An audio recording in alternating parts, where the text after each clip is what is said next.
अच्छा, मुझे लोग कहते हैं कि यार आप मुसलमान हैं। मैं कि बेशक। तो यार मुसलमान होकर आप गाय को माता क्यों कहते हो? मैंने कहा यार प्रश्न तो तूने ठीक किया, लेकिन जवाब भी ठीक ही होगा। जब वो मुझसे पूछा गया कि आप गाय को माता क्यों कहते हो, तो मैंने कहा हम किसान के पुत्र हैं। जब मैं 3 बरस का बच्चा था, छोटा, मेरी माँ गाय का चारा पानी करके, नहला धुलाकर, मालिश वगैरह करके जब गौ माता का दूध निकालती थी, और गौ माता का दूध जब मेरी माँ मुझे पिलाती थी, तो मुझे दूध देते वक्त गौ माता ये नहीं देखती थी कि ये बच्चा हिंदू का है या मुसलमान का है।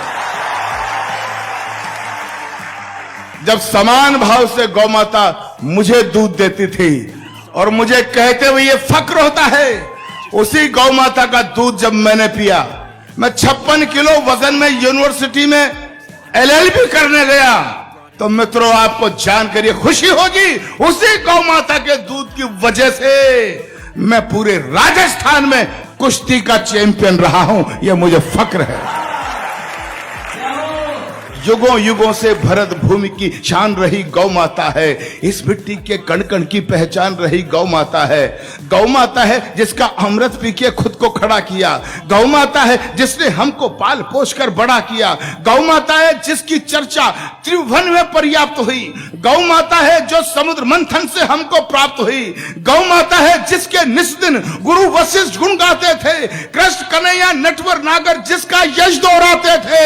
हम ऐसी गौ माता को अब मुझे ताकत देना, मेरे संकल्प को हम ऐसी गौ माता को अब नहीं भटकने देंगे, और शीश भले कट जाए लेकिन गाय नहीं कटने देंगे।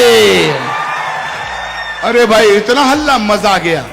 मैं तो समर्थन में पाकर गदगद हो गया, लेकिन इतनी कविता मैं रायबरेली में बोल रहा था पिछले महीनों, इतनी बोली कि मेरे समुदाय का एक आदमी आ गया टोपी ओढ़कर, जालीदार बनियान पहनकर, हाथ में चारू छुरा लेकर, बोला चाकू छुरा लेकर, बोला अच्छा भैया गाय को माता कहेगा, गाय के अवध्य की बात करेगा, अगर दोबारा बोला तो तेरी जुबान काट ली जाएगी, तुझे गोली मार दी जाएगी।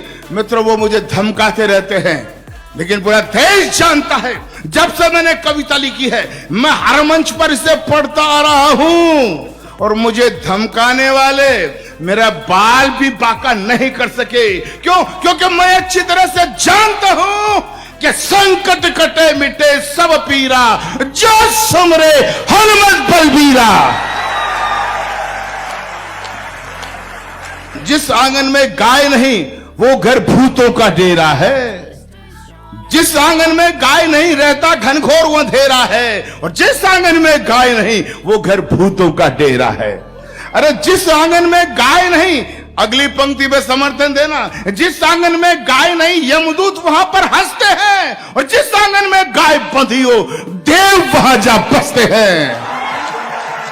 भाई मजा आ गया इस गौ माता की कविता को इतनी शिद्दत से आप सुन रहे हैं कि जिस आंगन में गाय नहीं रहता घनघोर अंधेरा है, जिस आंगन में गाय नहीं वो घर भूतों का डेरा है, जिस आंगन में गाय नहीं यमदूत वहां पर हंसते हैं।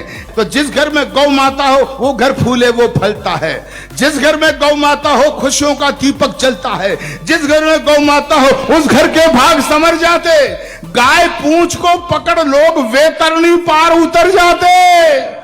तो गौधन का वध करने वाले, गौधन का वध करने वाले द्रोही कंस कहते हैं, और गौपालक के घर में बंसी नटवर शाम बजाते हैं।